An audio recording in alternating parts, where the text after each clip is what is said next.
Hey folks, how you doing? It's pretty cold out today. I think it's 16 or 17 degrees. We got a little bit of snow yesterday, so we'll be able to go some sledding later on. I think we got to do tomorrow. Tomorrow's Martin Luther King Day. We're gonna take, brother has the day off, so we might go for a ride. But I get to use the Can-Am. My brother's side-by-side. I'm gonna plow the driveway. Ought to be fun.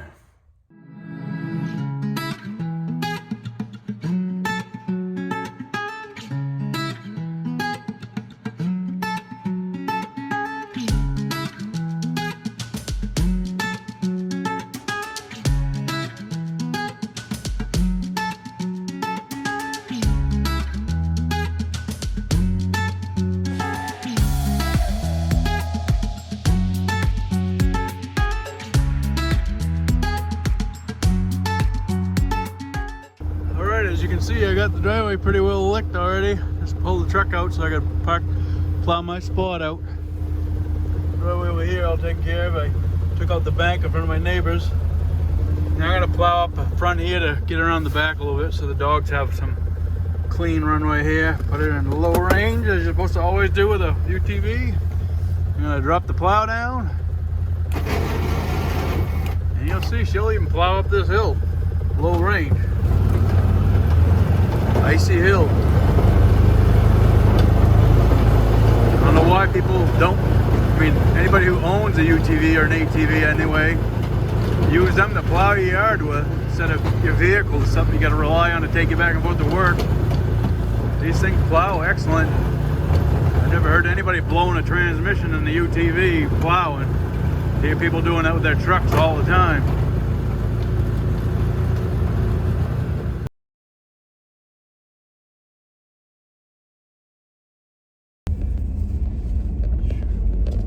Hey folks, how you doing? We're done doing the plowing there.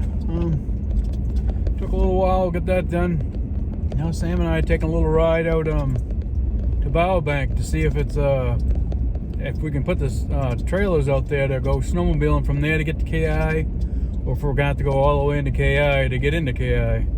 We'll see. We heard rumors of somebody saying that the KI road is so icy that you can't even drive up in it to go where you can park your trailers, so we might even have to go into Joe Mary area and park the trailers there to trailer up in. But I'm just taking this little trip in today just to because tomorrow's the day we may go for the sled ride, so I'm trying to get this done ahead of time so we know if we can make a short trip out of driving, or have to drive all the way down to Joe Mary. Our roads are a little bumpy because we've had snow and ice and snow, and they've had to plow it, and they weren't able to get to it in time to get down to the tar, so it's kind of a bumpy thing. So I could be vibrating a little bit while I'm driving. Kind of excited to go sledding, man. Got those new carbides on the skis, and I tightened up that ski loop that I had that was loose, so I'm kind of hoping that makes that sound that I was hearing, so I don't have to worry about that anymore. I want to say thank you to buddy Jeff in Pennsylvania. Sent me a couple of things, a knife from my brother for skinning, for trapping, that he appreciated. He said thank you very much. He wanted to make sure you knew that. And also a buddy of mine in Hendersonville, North Carolina, Steve, again thank you. He sent me some more stuff, some heavy socks that I don't know where he gets them, but they're awesome socks. They're definitely gonna help me out with my feet. That's the thing I gotta worry about the most out of all my hunting, is my feet. And people keep telling me try some electric socks, but I have to wear plastic braces, and a lot of the electric socks I see have like a little battery that's on the side of where your calf muscle is, and I can't do that with these braces. Also, I can get my head a good heavy sock in with my brace and still be able to close it all right. But anything more than that, even if I try and put a heavy sock on in long johns, then my braces won't close right, and it's hard to walk that way because they're not working properly. So I'm kind of screwed that way unless I start wearing thin insulated bibs or something on top to keep my legs warmer that way, which I have one pair of camouflage ones, and I have the snowmobile ones I did wear a couple times last hunting season because it was just so cold that I needed to try and protect my legs more than I was. And I also used that wool blanket, actually still in my truck right here, that somebody had sent me. I don't know who sent it. It came from Midway, USA, but I didn't get any, letter or anything from anybody to say who had sent it. And I appreciate that again, because that kept me warm, without having to throw the bibs on. That's the other thing. The bibs take quite a while to get on, especially if you get heavy boots on and stuff. So it's a process sometimes, but I'm getting it. Just got to try and figure things out. But again, Steve from North Carolina sent me those heavy socks and another shirt, I believe it was. I didn't even open the package yet. I mean, I opened up to see the stuff in it, but I didn't open up the package that I believe is a shirt. And I always need those because I don't buy a lot. When you have limited income, spending a lot of money on clothes kind of sucks, because all your money is gone for the rest of the month. So it's kind of cheapo that way. But same thing when we were kids. We always hated getting clothes when we were younger, and when we got older, we're glad people would buy clothes for us because we didn't want to spend our money on it. So kind of not quite that way now, but just because of the limited income that I have. But anyway, and I also have another thing coming up I want to tell you guys about. I want to make a video eventually, but it's going to take a little bit of time because I go month by month to earn, save for this thing. But I had 2 ARs. I had purchased one when I got my money from logging. I already had one. I had it before then, but my brother was selling some. He wanted to go buy, I think it was another scope or something for another rifle, so he was going to sell his AR, and he wasn't sure because he works a lot and he couldn't get to the gun store. And I said, I'll just buy it from him, help him out, when I had the money. So I bought it from him, and it's the same exact gun that I already have. That's a Ruger MPR 5.56 AR, and I already have mine, and I already started customizing mine by buying different grips and stuff for it. Phone is moving on me here. So mine's a little bit more tricked out, as you could say, so I'm keeping mine, but I decided I'm going to sell the one I purchased from him and trade it towards, I wanted a little bit more powerful caliber than just a 223 5.56, because I already have one. So and what I have below that is the 30, above that is the 30-30, which is just more like my close range deer rifle. But I wanted something more, for a little bit longer range coyotes, and I could use for deer if I had to. And I was looking at the 6mm Creedmoor, but I cannot find many rifles around where we live in that caliber, and it's also hard to find ammunition for it. It has really good ballistics, but ain't much any better than a 243, except when you go way out, and I can't shoot that far anyway. I mean, everybody's saying, well, these PRC calibers and cartridges and Creedmoor, they're great, out 8,000-9,000 yards. Like, well, yeah, but who's gonna shoot? Especially if you're buying something for hunting. I'm buying something for hunting and not target range. I mean, I don't have any place I can shoot 500 yards, never mind 1,000 yards. And I would never try and shoot an animal that far away. I'd think 300-400 at the most I would ever. I did shoot one at 456 yards, a buck, a long time ago, but that was a lot younger eyes and had a 270 WSM, nice flat shooting cartridge, and I knew the ballistics on it really well. And I didn't think it was that far either when I took the shot, but I got it. It only went 20 yards probably and dropped dead, so knock on wood for that. I would never do that now. It's just way too far away. But anyway, so I'm gonna get a 243. I traded that rifle in, my brother's AR, towards another Browning X-Bolt 2 because I had such good luck with the other one. This one's a little cheaper model. It's not the la-ti-da fluted barrel and all that stuff. This one's does have a muzzle brake. It's the Hunter model. It's still a composite stock. I kind of like composite stocks. I don't like getting things all scratched up, and they're really durable and they work good. I like how the cheek piece and all that. I like being able to customize a rifle to fit me a lot better. Once you make one that does that, it's hard to use another one without it, because you realize how much you're not getting the same cheek weld every time. You're not getting your eyesight the same way every time. And when you want to be a good shooter, the most important thing, even like muzzleloading will let you know, is consistency. You have to be consistent with how you hold the rifle, how you pull the trigger, what ammunition you're using. You know, you learn that a lot with a muzzleloader, because you got to make sure you use the same pellets, you got to use the same cartridge, you got to use the same primer. You change any one of those things and it can change the whole trajectory of your muzzleloader bullet. And it's the same thing with a rifle once you start reloading. I have all this stuff to get ready to reload, but I don't have it set up yet. I want to set it up at camp, and then I got to choose what rifle to start reloading for first, because you got to buy the dies and all that. I bought dies and everything for the Creedmoor, a 6.5 Creedmoor, because that's what I had at the time, but I've since then gotten rid of the Creedmoor. I may buy another one sometime just to have one. I like the caliber. It just wasn't all that I thought it was going to be. You know, they act like it's some kind of a laser, which it's not. They act like it's super fast. When you look at the ballistics, it's not. You know, but it is a reliable round, trajectory wise and stuff. And you know, for 200-300 yards, it's probably fine on deer as well. So I have no complaint about it. I'm debating on whether I get a Creedmoor or 6.5. You know, was it PRS? We'll see. Anyway, me and Sammy are heading on out. If you can hear her chewing in the back, she's chawing on a bone. She hasn't gone for a ride. Neither have I for probably a week and a half, just trying to save money on gas. I've been trying to save money, what I have for going on that snowmobile trip, because the sled's just about empty now. It's going to cost me $30 or $40 to fill it, and who knows where we're going to go. And I'm already pretty much out of funds for the month of January already, and it's the middle of January right now. I had to pay my property tax for camp, and also my camp insurance bill came this month. First month due. It goes like every other month or something for like 6 months. So I am pretty much broke before I even got started on this month, January. But I knew it was coming. So it is what it is. I appreciate everybody who's donated and helped me out. That's helped a lot. Steve, again, from North Carolina, thank you very much for everything you've been sending.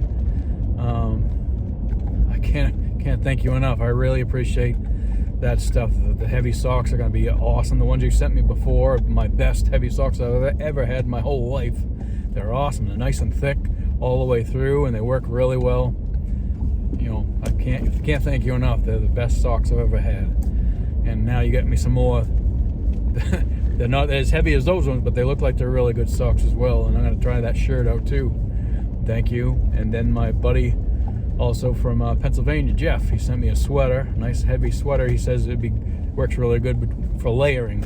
So I'm going to use that to do layering, hunting and stuff in cold weather. Maybe even going snowmobile, I might wear it. It's a good layer, wool sweater. So I'm going to do that. And he sent my brother a knife for skinning, because he likes to trip. My brother does a lot of trapping. So I'm rambling on here. I'm looking for here. It's a snowmobile trail, but it doesn't look like it's groomed, but it's a trail. We've never gone down that one. The one up here is where the parking lot is. We'll check that out. I'll get you some more footage when I get out there. Alright, parking spot is right here. It's supposed to be where you park snowmobile trailers and stuff and go on the snowmobile trail. Let's see if it's open. See snowmobile tracks right there. And it's plowed. Oh yeah. Nice. Yep. Yeah, it's definitely being plowed out anyway. Just trying to see if it's friggin' being snowmobiles. Yeah, the trails are groomed. Nice.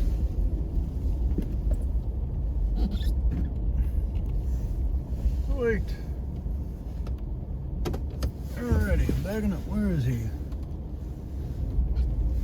Where is he?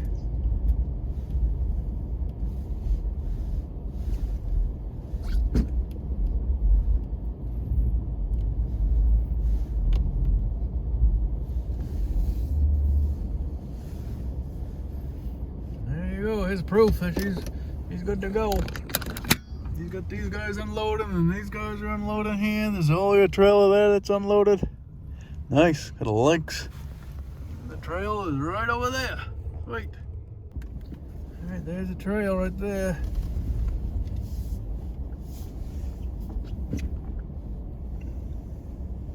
So there it is.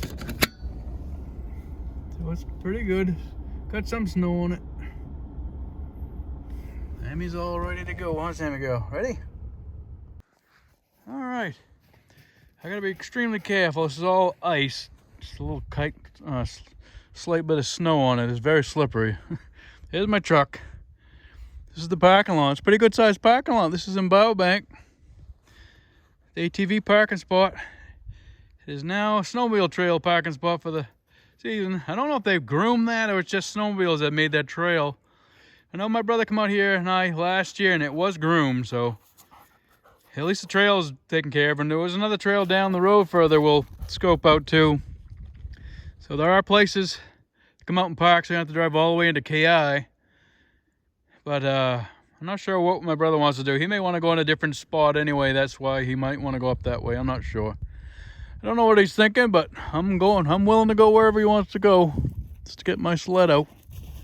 Sammy's excited. I want to get her outside and let her run around for a little bit besides home. She likes doing all the new smells and stuff. She's being a crazy girl. Yep. Oh, she's going to the bathroom now.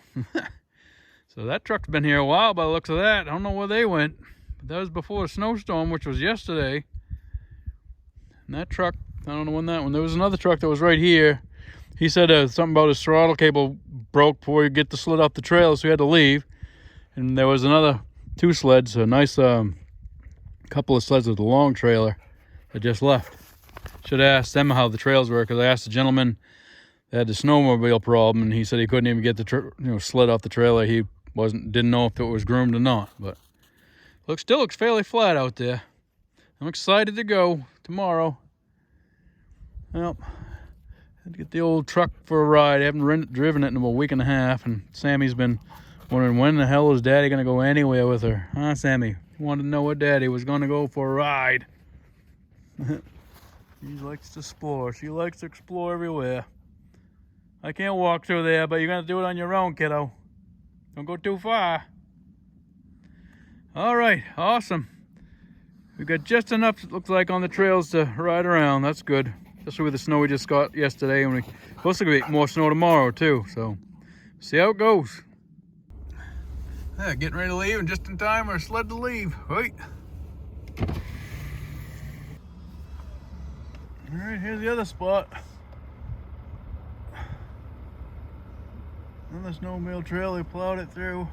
Some people park here sometimes, but I don't know it's much of a trail. You see, they go there and you can see the snowmobile trail right there, and then it goes down the side of this road, so I don't know. But yeah, they're riding sleds through there. Cool, cool. We shall see tomorrow where we're going. Ain't Sammy girl? Good girl. Well, just got home. It was a good little drive. I had to check out that a couple of trails and stuff. I'm not sure exactly where we're gonna go tomorrow yet. My brother may have wanted to go on the opposite side of KI. I'm not sure, so I'm not sure what kind of a video and I'm gonna be able to get for you out there. First time I'm getting out, and if I'm going somewhere I'm not used to, I may not be able to film much. I might try and do my GoPro if I can mount it somewhere on the snowmobile, but we'll see. That buddy of mine, Steve, he went hunting with me there one time. He and I want to go out to KI sometime snowmobile and just take our time, maybe have a cookout somewhere where there's a nice scenic view and stuff. And he said he'd help me make some decent video where we'd stop and let one go by and film it and stuff, so make it more interesting and showing more of where we're going instead of these trips here, because sometimes we're just exploring some new spot and I don't have the time and don't know, and I can't hold the camera with one hand and drive with a snowmobile. You know how it is, so we'll see. But I'll try and get you something anyway. I got Sammy here with me. We're just getting home, so we're gonna get in the house. Appreciate y'all watching. Thanks again for everybody who's been sending me stuff. The socks and the shirts are gonna help me a lot. They certainly will. Thank you very much, and talk to you again soon.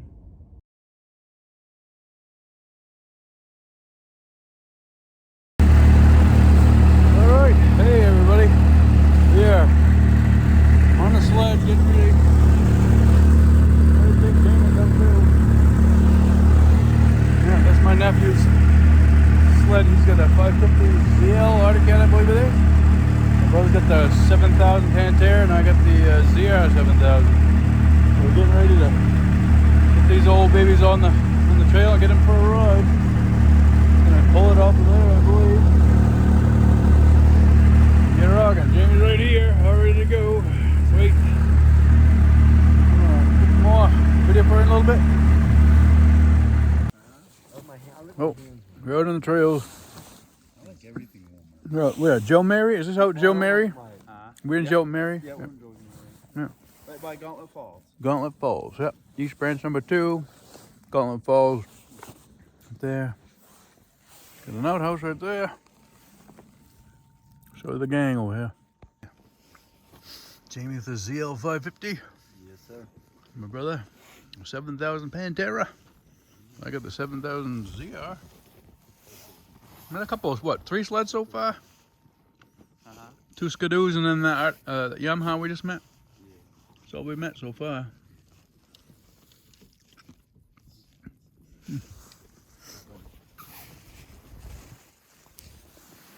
I think we're gonna go back that way.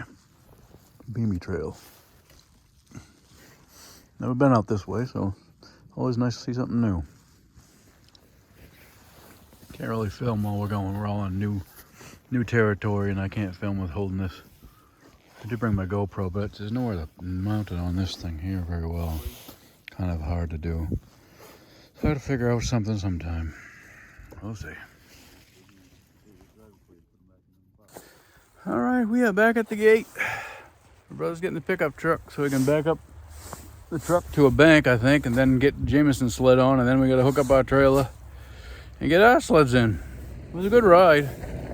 We went up, went this way, up on connected to the Bee Pond Road, went to the Bee Pond Road and got onto the Beamy Trail.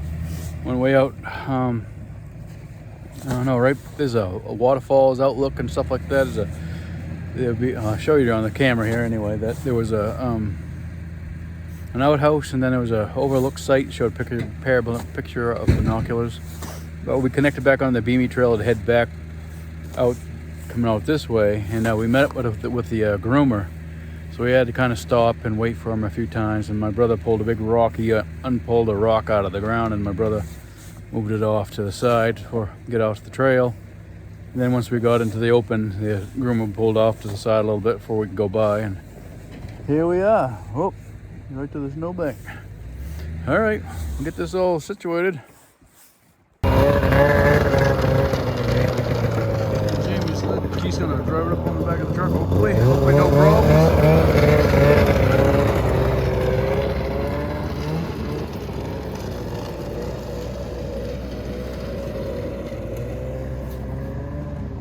See how it goes. Hopefully smooth and easy. It's not the Lily way, but we'll see. Well, Evel Knievel. There you go. You make a couple of passes first, or you're just gonna go? Gonna find out.